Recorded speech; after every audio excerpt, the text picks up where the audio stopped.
The UES Defiance had been dead for 37 years, 4 months, and 16 days. At least, that's what the galaxy believed. The massive human warship drifted through the Kepler void, its hull scarred by battles that had ended before most civilizations even knew humans existed. No lights flickered along its 2-kilometer length. No communications array transmitted signals into the dark. To every scanner in known space, it was just another piece of debris from the human-Zephyrian War, a conflict that had consumed an entire species and left only silence behind. Commander Sarah Chen's consciousness stirred within the ship's quantum matrix, experiencing the familiar sensation of awakening from digital sleep.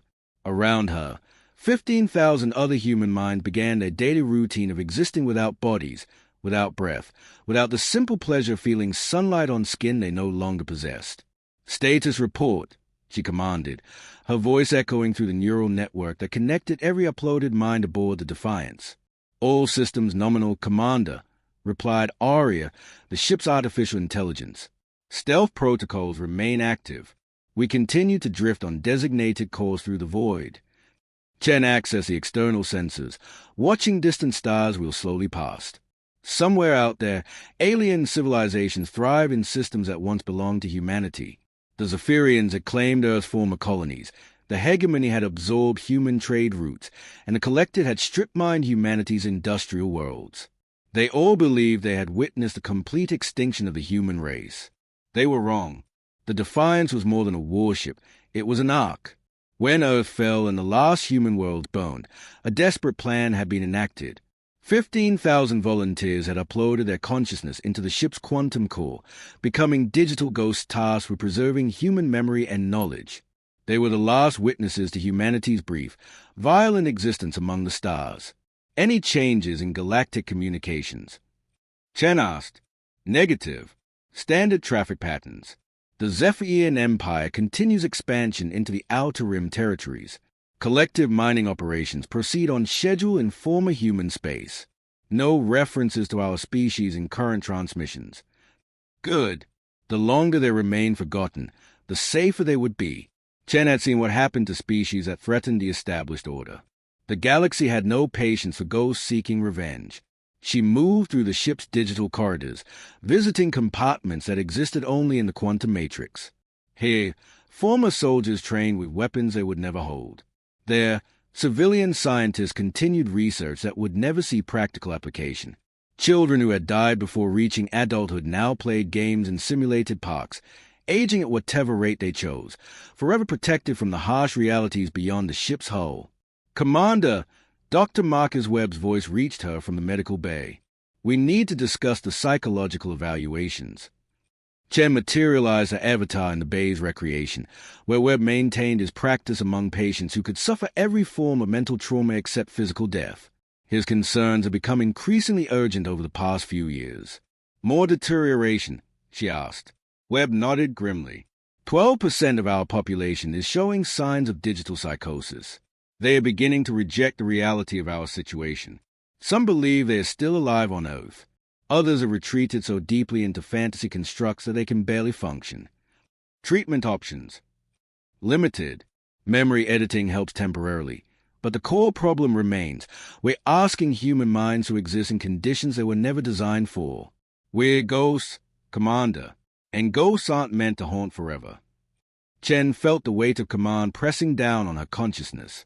Every day, she watched her people slip further from sanity. Every day, she wondered if they were preserving humanity or torturing its last remnants. The volunteers had agreed to upload their minds to save human culture and knowledge, but none of them had truly understood what eternity felt like. "Continue monitoring," she ordered. "Adjust treatment protocols as needed." Webb's expression didn't change, but she felt his disapproval through their neural link. He wanted her to address the larger problem, the question of whether their mission still had meaning. But Chen couldn't afford philosophical debates. She had 15,000 souls to protect, and somewhere in the galaxy, their story was still being written. Aria's voice suddenly echoed through the ship with unusual urgency. "Commander, I'm detecting an anomalous transmission." Chen immediately transferred to the communication center. Details. The signal originated from the Tau Ceti system. It's using an old human emergency frequency, one that shouldn't exist anymore. Content. It's encoded with military-grade encryption, pre-war protocols. Shall I decrypt? Chen hesitated. For 37 years, they had maintained perfect silence. Any response could expose their location and doom the last remnants of humanity. But if someone was broadcasting on human frequencies, decrypt and analyze. Full isolation protocols. The message materialized in the air before her, and Chen felt her digital heart stop. The words were simple, desperate, and impossible. This is Colony Transport Meridian requesting immediate assistance.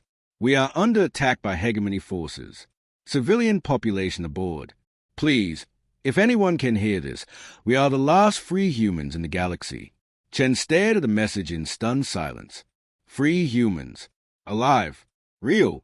After 37 years of digital existence, the ghosts aboard the Defiance had found something worth haunting for. Aria, Chen whispered. All stop. Begin full sensor sweep of the Tau Ceti system. Acknowledge. Commander, should I alert the crew? Chen considered the question carefully. For decades, they had drifted through space without purpose beyond simple survival. Now, suddenly, they had a mission again. But missions required choices, and choices led to consequences they might not survive. Not yet, she decided. Let me understand what we're dealing with first. But even as she spoke, Chen knew their long silence was ending. The Defiance was about to wake up, and when it did, the galaxy would remember why humanity had been so dangerous. The UES Defiance had been dead for 37 years, for months and 16 days. At least, that's what the galaxy believed. The massive human warship drifted through the Kepler void, its hull scarred by battles that had ended before most civilizations even knew humans existed. No lights flickered along its 2-kilometer length. No communications array transmitted signals into the dark. To every scanner in known space, it was just another piece of debris from the human-Zephyrian War, a conflict that had consumed an entire species and left only silence behind. Commander Sarah Chen's consciousness stirred within the ship's quantum matrix, experiencing the familiar sensation of awakening from digital sleep. Around her, 15,000 other human minds began their daily routine of existing without bodies, without breath, without the simple pleasure of feeling sunlight on skin they no longer possessed.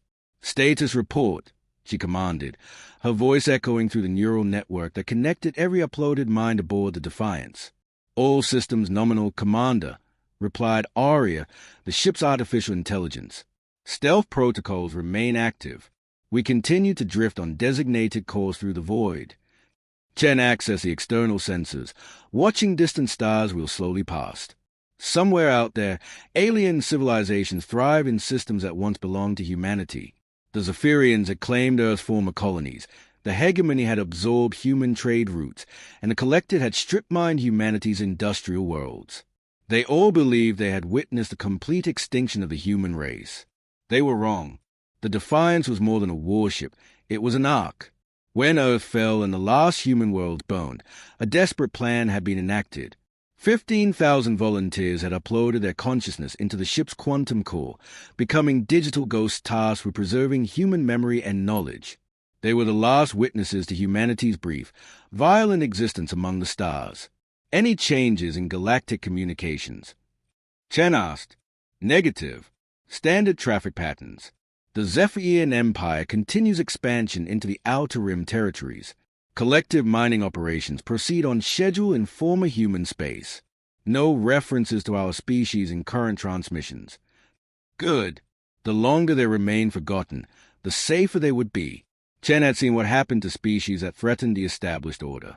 The galaxy had no patience for ghosts seeking revenge.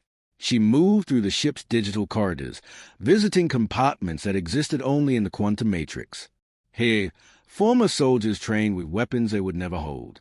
There, civilian scientists continued research that would never see practical application. Children who had died before reaching adulthood now played games in simulated parks, aging at whatever rate they chose, forever protected from the harsh realities beyond the ship's hull. Commander, Dr. Marcus Webb's voice reached her from the medical bay. We need to discuss the psychological evaluations. Chen materialized her avatar in the Bay's recreation, where Webb maintained his practice among patients who could suffer every form of mental trauma except physical death. His concerns had become increasingly urgent over the past few years. More deterioration, she asked. Webb nodded grimly. 12% of our population is showing signs of digital psychosis. They are beginning to reject the reality of our situation. Some believe they are still alive on Earth. Others have retreated so deeply into fantasy constructs that they can barely function. Treatment options. Limited. Memory editing helps temporarily. But the core problem remains. We're asking human minds to exist in conditions they were never designed for. We're ghosts, Commander, and ghosts aren't meant to haunt forever. Chen felt the weight of command pressing down on her consciousness. Every day, she watched her people slip further from sanity. Every day, she wondered if they were preserving humanity or torturing its last remnants. The volunteers had agreed to upload their minds to save human culture and knowledge, but none of them had truly understood what eternity felt like. Continue monitoring, she ordered. Adjust treatment protocols as needed. Webb's expression didn't change, but she felt his disapproval through their neural link.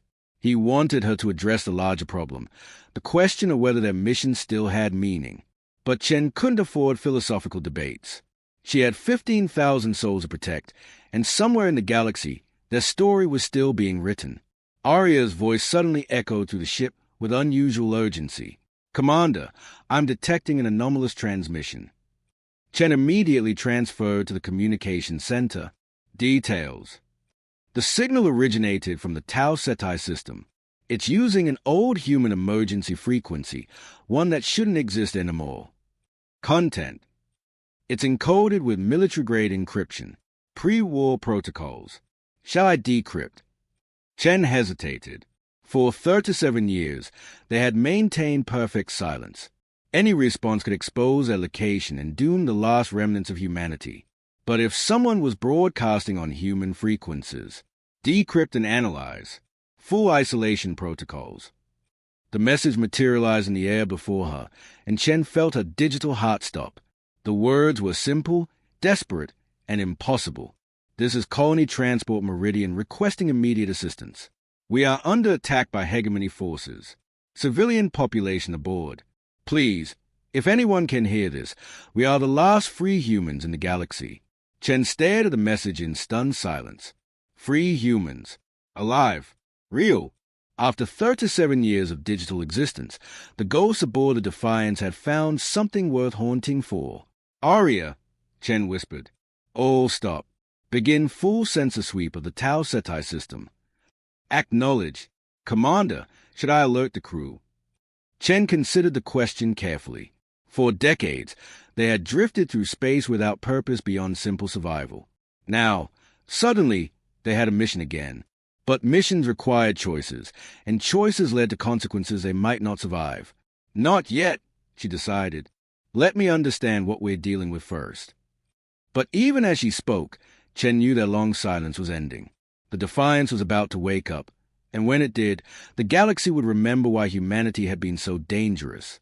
The Colony Transport Meridian tumbled through space, trailing atmosphere and debris. Its hull had been breached in 17 locations, emergency bulkheads barely containing the hemorrhaging air. Inside, 3,000 human beings huddled in whatever compartment still held pressure, waiting for death to claim them one leak at a time. Captain Elena Vasquez pressed her palm against the bridge's viewport, watching hegemony interceptors circle like predators around wounded prey. Her ship had been carrying refugees from the outer colonies, families who had somehow survived in hidden settlements since the war's end, scraping out desperate lives on forgotten worlds. They had been seeking safe passage to neutral space when the Hegemony Patrol found them. Hull breach in Section C, her engineer reported. Emergency power dropping to 30%. Life support has maybe 6 hours remaining. Vasquez closed her eyes. 3,000 souls, including 800 children. The last free human she knew of, and she was about to fail them all. Continue broadcasting the distress signal, she ordered. All frequencies. Captain, there's nobody left to hear us. The war ended 40 years ago. Continue broadcasting. Aboard the Defiance, Chen watched the real-time sensor data flow across her awareness. The Meridian was dying, surrounded by 6 hegemony vessels that seemed content to wait for asphyxiation to finish their work. The transport had no weapons, no shields, no chance of escape. It was exactly the kind of helpless situation the old human fleet would have responded to without hesitation. But the old human fleet was gone. Only the Defiants remained, and revealing themselves would doom 15,000 digital souls to protect 3,000 biological ones. Analysis complete, Aria reported. The colony ship contains verified human life signs. Genetic markers match pre-war populations. They are authentic survivors. Chen felt excitement ripple through the neural network as other minds accessed the data. After decades of believing themselves truly alone, the crew of the Defiance was discovering that humanity's story wasn't finished. But along with excitement came fear. Fear of exposure, of failure, of becoming the galaxy's targets once again. "Commander," Dr. Webb's voice reached her. The psychological implications of this discovery could be devastating. Our people have built their identity around being the last humans. Learning that others survived could drive them completely insane, Chen finished. "I understand the risk." Admiral Marcus Torres materialized beside her, his avatar still wearing the uniform he had dyed in 40 years ago. "We have to help them." "Do we?" Chen turned to face her former superior officer. "Our mission is to preserve human culture and knowledge. We're guardians, not rescuers." "Our mission is to serve humanity," Torres replied firmly. "Those people on that ship, they're what we've been preserving our culture for." The debate spread through the neural network as thousands of minds grappled with an impossible choice. Some argued for intervention, claiming they had a moral obligation to protect living humans. Others insisted that exposure would lead to the destruction of both groups, making their sacrifice meaningless. Chen found herself caught between competing imperatives. As commander, she had to protect the Defiance and its crew. As a human being, she couldn't ignore the desperate plea for help echoing across space. And as a military officer, she understood that sometimes the greater good required terrible sacrifices. Aria, tactical assessment. Could we disable the hegemony ships without revealing our true nature? The AI processed a question for several nanoseconds, an eternity in digital time. Possible scenarios include long-range missile strikes using obsolete human weaponry, making it appear as though the attacks originated from hidden automated defenses. However, this would require bringing weapon systems online, which would compromise our stealth profile. For how long? Estimated 17 minutes of vulnerability during weapon charging and target acquisition. Hegemony sensors would detect our energy signature, though they might not immediately identify us as a crewed vessel. 17 minutes. In naval combat, that was a lifetime. More than enough for the hegemony ships to call for reinforcements, to track the Defiance's position, to realize that humanity's greatest warship had been hiding in the void for 4 decades. "Show me the Meridian's passenger manifest," Chen requested. The data flowed through her consciousness, names, ages, histories. Scientists who had spent decades researching in isolation. Artists preserving human culture through oral tradition. Families who had raised children on barren worlds, teaching them about Earth through fading photographs and half-remembered stories. They were living libraries, walking archives of human experience that the Defiance's digital crew could never truly replace. Among the names, one caught her attention, Dr. Sarah Okafor, xenobiology. She had known Okafor before the war, a brilliant researcher who had warned about hegemony expansion long before anyone listened. If she was alive, if she was still researching. Aria, scan the colony ship's computer systems. What kind of data are they carrying? Significant scientific archives, cultural preservation files, genetic samples from Earth flora and fauna.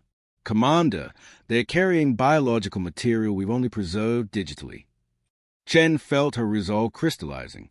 The Meridian wasn't just carrying survivors, it was carrying the seeds of human renewal. DNA samples, embryonic material, the biological foundation needed to rebuild their species. The Defiant preserved human memories, but those people carried human futures. All senior staff of the command center, she announced. Emergency council.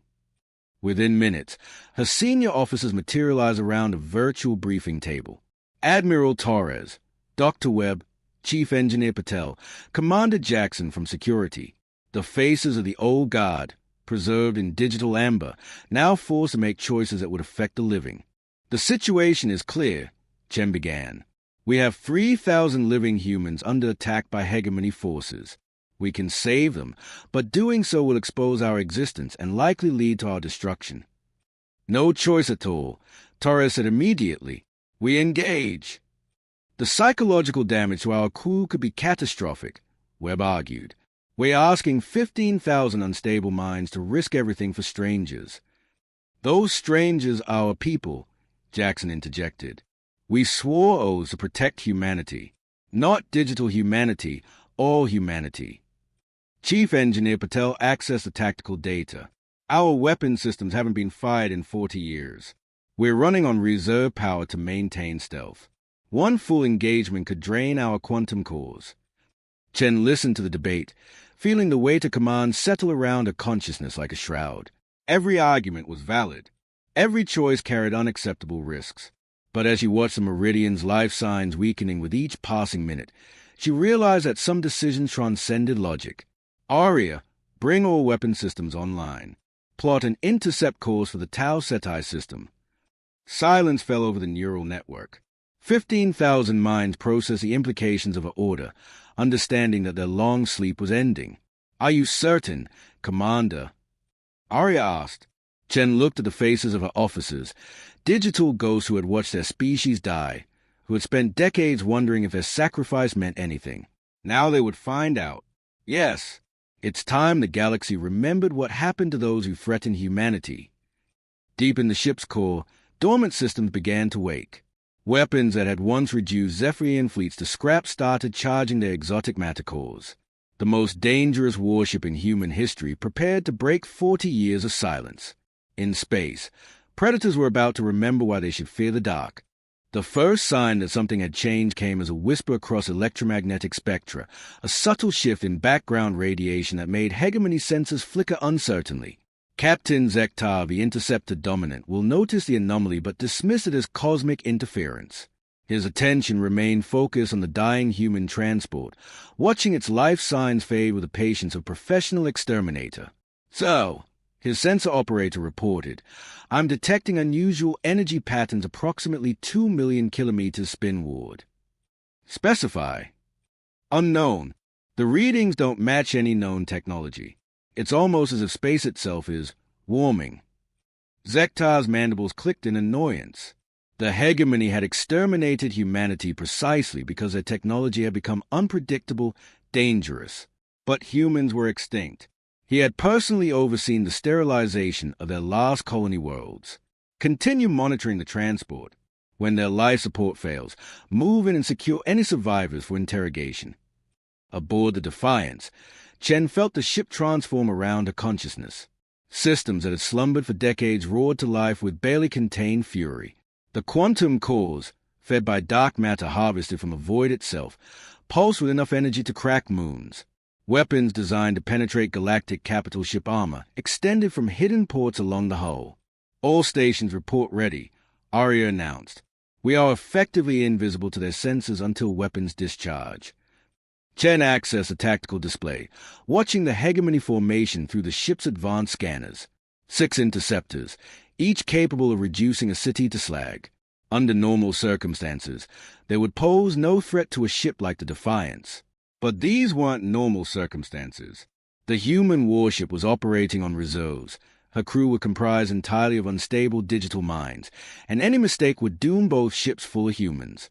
Upload complete tactical data to all stations, Chen commanded. This engagement will be decisive. We cannot allow even one enemy ship to escape and report our position. Throughout the neural network, her crew prepared for battle with emotions they hadn't experienced in 4 decades.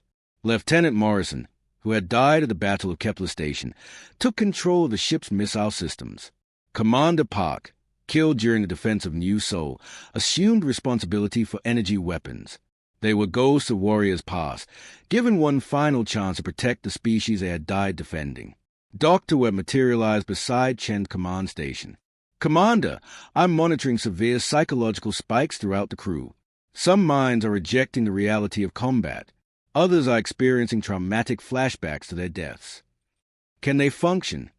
For now. But the stress of actual battle will have to be managed later, Chen finished.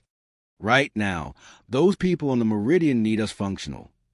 She opened a channel to the colony ship, knowing the transmission would reveal their position to hegemony sensors. After 40 years of silence, the time for hiding was over. Colony Transport Meridian, this is UES Defiance. You are not alone. Captain Vasquez nearly fell from her chair as the impossible voice reached her bridge. UES Defiance. She knew that name from military histories. The ship that had held the line at Rigel Prime. The vessel that had punched through Zephyrian fleet defenses to evacuate New Britannia. But the Defiance had been lost with all hands during the final battle for Earth. This is impossible, her communications officer whispered. The Defiance was destroyed 40 years ago. Unknown vessel, Vasquez responded, her voice barely steady. Please identify yourself properly. The UES Defiance was lost during. Captain Vasquez, Chen interrupted. I don't have time for verification protocols. In approximately 30 seconds, those hegemony ships are going to detect our weapon signatures. I need you to maneuver your ship to bearing 270, full emergency thrust. Get as far from those interceptors as your engines can manage. We have no power for. You will have power. Move now. Aboard the dominant will, alarm suddenly shrieked across the bridge. Zektar's sensor operator turned to him with eyes wide with impossible fear. Sir, massive energy spike detected. Something is decloaking directly above us. Impossible. Nothing could hide from our sensors at that range. So, it's a human ship. Dreadnought class. Weapons charged and locked onto our formation. Zektar felt his blood freeze. Human dreadnoughts had been the most feared vessels in the galaxy during the war, technological monstrosities that could reduce entire fleets to debris. But humans were extinct. He had seen their worlds burn personally. All ships, emergency evasive maneuvers, broadcast priority alert to hegemony command. We have. The Defiance fired. Exotic matter missiles, invisible to conventional sensors, crossed the void at 90% of light speed. Each warhead contained enough compressed dark energy to destabilize molecular bonds across a cubic kilometer of space. The first interceptor simply ceased to exist, not destroyed, but unmade at the quantum level. The second managed to activate its shield before dissolution claimed it, but the exotic matter passed through energy barriers as if they were mere suggestions. Commander Park's energy weapons followed milliseconds later. Particle beams that had once carved through the armor of Zephyrian battle cruisers now focused their fury on ships designed for hunting refugees. Metal superheated to plasma. Electronics fused into useless slag. 2 more interceptors died before their crews could even scream. Evasive Pattern 7. Zektar screamed, watching his formation die around him. Return fire. All weapons. The remaining hegemony ships unleashed everything they had. Plasma cannons, quantum torpedoes, gravity bombs that could crush asteroids into neutron soup. The barrage would have obliterated any normal vessel. It barely scratched the Defiance's shields. Chen watched the enemy fire splash harmlessly against their defensive barriers.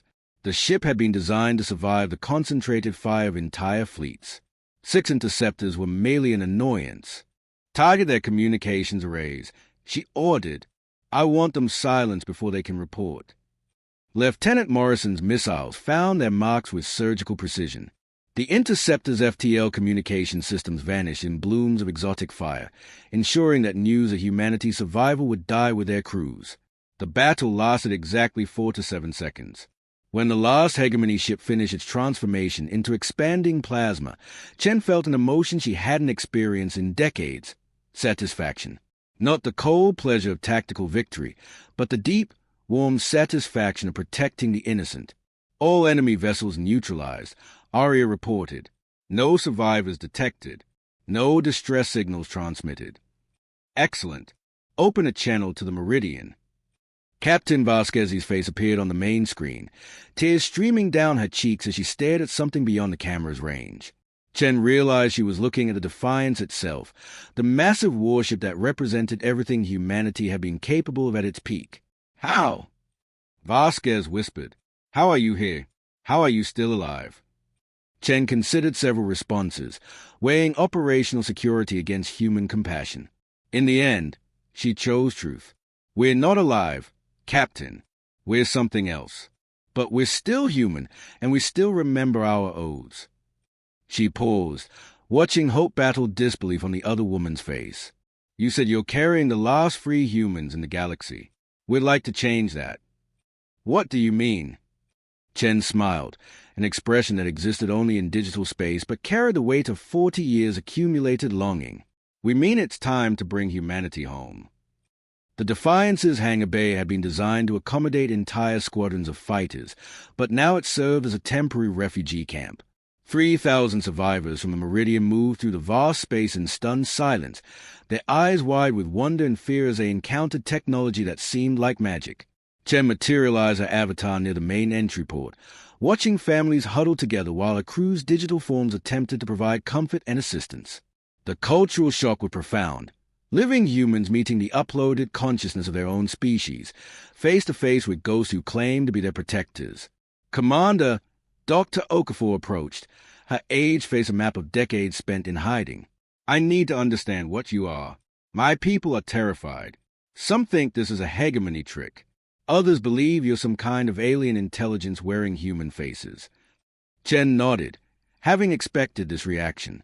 We're human, Doctor, or we were. 40 years ago, as Earth fell, 15,000 volunteers uploaded their consciousness into the ship's quantum matrix. We've been drifting through space ever since, preserving human culture and knowledge. Upload technology was theoretical at best when the war ended. The processing power required to maintain 15,000 individual consciousness patterns. The Defiance was humanity's most advanced warship. We had resources that civilian populations never knew existed. Chen gestured to the towering bulkheads around them. Dark matter reactors, quantum computing arrays that operate across 11 dimensions, AI systems that can simulate entire universes. We became something new because we had to. Okafor studied the avatar's face, searching for signs of deception or madness. Show me your medical bay. I want to understand how you maintain psychological stability without biological anchors. Chen led her through corridors that existed in both physical and digital space, explaining the hybrid reality that allowed uploaded minds to interact with the material world. They passed recreation areas where former children played games that spanned centuries, laboratories where dead scientists continued research that would never see practical application, and memorials to the worlds that had been lost. My God, Okafor whispered, watching a group of teenagers who had been dead for 40 years teach Earth history to survive as children. You preserved everything. Not everything. We've lost more than we've saved. Chen's avatar flickered slightly, betraying the emotional stress beneath a composed exterior. Some minds rejected the upload process entirely. Others have deteriorated beyond repair. We're fighting a constant battle against digital psychosis, identity fragmentation, existential despair. They entered the medical bay, where Dr. Webb was treating both uploaded minds and biological patients. The fusion of quantum psychology and traditional medicine created surreal scenes. Digital therapists counseling living patients, holographic medical equipment operated by ghostly hands, bodies and souls healing side by side. The refugee children, Webb reported, are adapting faster than their parents. They accept our nature without question. The adults are struggling with the philosophical implications. What about integration? Chen asked, can we safely coexist? Long term? Unknown. We're dealing with unprecedented psychological territory. But short term, yes, both populations need each other. The refugees provide us with biological reality, proof that our mission has meaning. We provide them with protection and resources they can't obtain elsewhere. Okafor examined the medical data, her scientific mind processing the implications. You're maintaining conscious existence without biological substrates. The energy requirements alone are substantial, Chen admitted. We survive by harvesting dark matter and converting it through quantum processes that border on the theoretical. Our existence is expensive. How expensive? Chen hesitated, then decided truth was necessary. At current consumption rates, we have approximately 18 months of full operation remaining. After that, we'll need to begin shutting down non-essential consciousness patterns. The silence that followed was profound. Okafor stared at the commander's avatar, understanding the terrible calculus they faced. 15,000 digital souls burning through finite resources, racing against time to find meaning in their artificial existence. The genetic samples, Okafor said finally, the biological material we're carrying. You need it. We need what it represents. Hope, continuity, the possibility that humanity has a future beyond our digital preservation. Chen's avatar solidified, taking on an almost physical presence. Doctor, we saved your people not just because it was right, but because you're carrying something we can never replicate, the living spark that makes consciousness more than mere computation. They were interrupted by Arya's voice echoing through the ship. Commander, priority communication from the bridge. We're receiving multiple FTL signatures on long-range sensors. Chen instantly transferred her consciousness to the command center, where her senior officers were analyzing incoming data. The tactical display showed a nightmare scenario, a hegemony battle group, 12 capital ships and escorts, moving toward their position at maximum burn. Analysis, Chen demanded. The interceptors we destroyed were part of a larger patrol, Admiral Torres reported. When they failed to report in, the hegemony dispatched a full battle group to investigate. They'll be here in 6 hours. Chen felt despair ripple through the neural network. The defiance was powerful, but not powerful enough to face 12 capital ships while protecting 3,000 refugees. Any engagement would result in the destruction of both groups of survivors. Options. We could abandon the refugees, Chief Engineer Patel suggested reluctantly. Activate stealth mode and slip away. The hegemony would assume the interceptors were destroyed by automated defenses. Unacceptable. Chen's response was immediate and absolute. We could fight, Commander Jackson offered. Full engagement, no retreat. We might take half their fleet with us before we all die, leaving humanity truly extinct. Chen shook her head. There has to be another option. Arya materialized her holographic form, her artificial features displaying unusual uncertainty. Commander, I have been analyzing alternatives. There is one possibility, but it would require actions that violate fundamental ethical subroutines. Explain. The Meridian survivors include several families with young children. From a strategic perspective, those children represent humanity's greatest asset, biological minds capable of reproduction and species continuity. If we were to prioritize their survival, Chen understood immediately. The AI was suggesting they could upload the children's consciousness while abandoning their parents and the other adult survivors. It was tactically sound and morally monstrous. Absolutely not. We don't sacrifice the living to preserve the dead. Then we fight and die together, Torres said grimly. At least we'll go out protecting our own people. Chen stared at the tactical display, watching the enemy fleet approach like a tightening noose. 40 years of hiding, 40 years of preservation, all about to end in a futile last stand. Unless, Arya, what's the power consumption for maintaining stealth while carrying 3,000 additional biological life forms? The AI processed a question. Approximately 40% above current capacity. We would drain our quantum cores in 3 months instead of 18. And if we relocated to a system with dark matter nebulae for harvesting, that would extend our operational life to approximately 2 years, assuming we could establish stable harvesting operations without detection. Chen felt something she hadn't experienced in decades, genuine hope. Show me charts of uninhabited systems with suitable dark matter concentrations. The display shifted, showing dozens of potential refuges scattered across unexplored space. Remote systems where humanity could rebuild in secret, protected by the galaxy's most dangerous warship. Commander, Dr. Webb's voice reached her from the medical bay. The integration studies are showing promising results. Given sufficient time and resources, we could establish a stable hybrid community, digital consciousness and biological life working together. Chen looked around at her officers, seeing understanding dawn on their faces. They couldn't win a conventional battle, but they could do something more important. They could ensure humanity's survival. Plot a course for the Kepler anomaly, she ordered. Maximum stealth, best possible speed. It's time to find humanity a new home.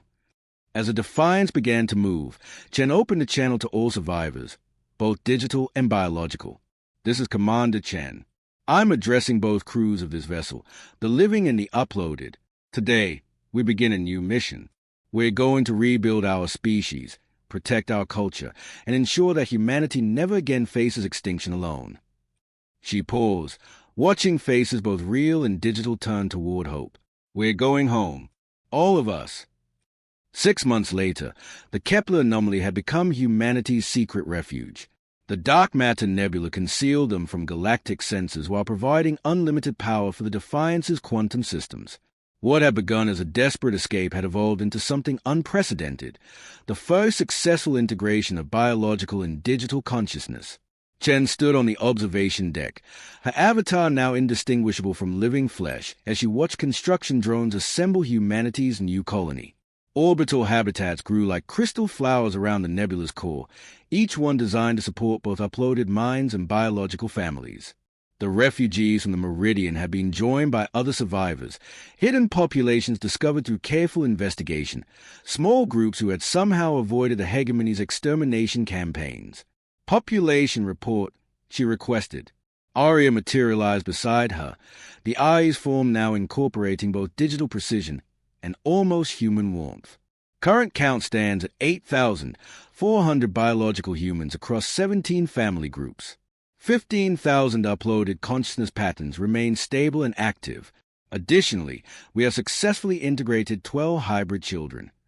The hybrid children were the colony's greatest achievement and deepest mystery. Born to biological parents but raised with uploaded mentors, they demonstrated cognitive abilities that surpassed either group. They could interface directly with quantum systems while maintaining full biological functionality, representing evolution's next step. Any word from the scouting missions? Captain Vasquez reports successful contact with a settlement in the Vega system. 200 survivors, mostly scientists and their families. They've agreed to relocation pending security verification. Arya paused, processing data flows.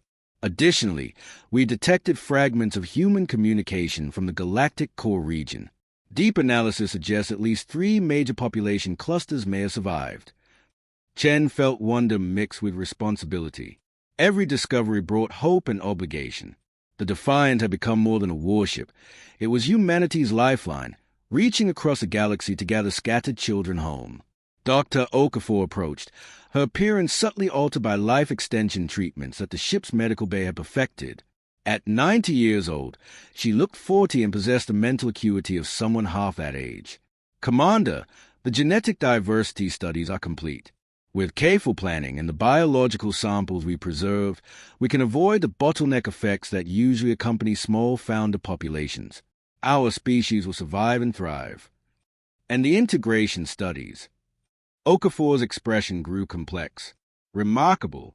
The uploaded consciousness patterns are proving more stable when they interact regularly with biological humans. Something about the interaction provides psychological anchoring that pure digital existence lacks. Conversely, the biological survivors show enhanced creativity and problem-solving abilities when working with uploaded mentors. Chen nodded, having observed the phenomenon personally. The colony's children learn mathematics from digital minds that could process equations across dimensions while developing emotional intelligence from biological parents who understood joy and sorrow in ways that no upload could replicate. So, Lieutenant Morrison's voice reached her from the tactical center. We're receiving a priority communication from Scout Ship Endeavor. Chen immediately transferred to the command center, where the message from Captain Torres, now occupying a custom-built android body that allowed him to command physical vessels, waited for her attention. Commander, Torres's image appeared, his face grim with concern. We've discovered something in the Centauri system that you need to see immediately. It's significant. Nature of a discovery. A hegemony research facility. They've been experimenting with consciousness upload technology, trying to reverse engineer human techniques. So, they have prisoners, uploaded human minds that they've been torturing for information about our technology. Chen felt rage flow through the neural network as her crew processed the implications. The hegemony hadn't simply exterminated humanity. They had been studying them, trying to steal the very technology that allowed the Defiance's crew to survive. Prison account: unknown. The facility is heavily shielded, but we detected at least 40 consciousness patterns in active containment. Commander, some of these minds may have been imprisoned since the war ended. 40 years of digital torture. 40 years of human consciousness being dissected and analyzed by alien scientists. Chen felt her resolve crystallize into something harder than quantum steel. Return to base immediately. We're going to rescue them. Dr. Webb materialized in the command center, his expression concerned. Commander, the psychological trauma inflicted on consciousness patterns subjected to extended torture and experimentation could be irreversible. These minds may be beyond salvation. Then we save what we can and make sure it never happens again. Chen turned to her tactical staff. I want full battle plans for an assault on the Centauri facility. Stealth approach, precision strike, complete elimination of all enemy forces. Sir, Chief Engineer Patel interjected, such an operation will reveal our existence to the hegemony. They'll know humanity survived. Chen looked around the command center at the faces of her crew, digital ghosts who had found new purpose, biological survivors who had discovered hope, and hybrid children who,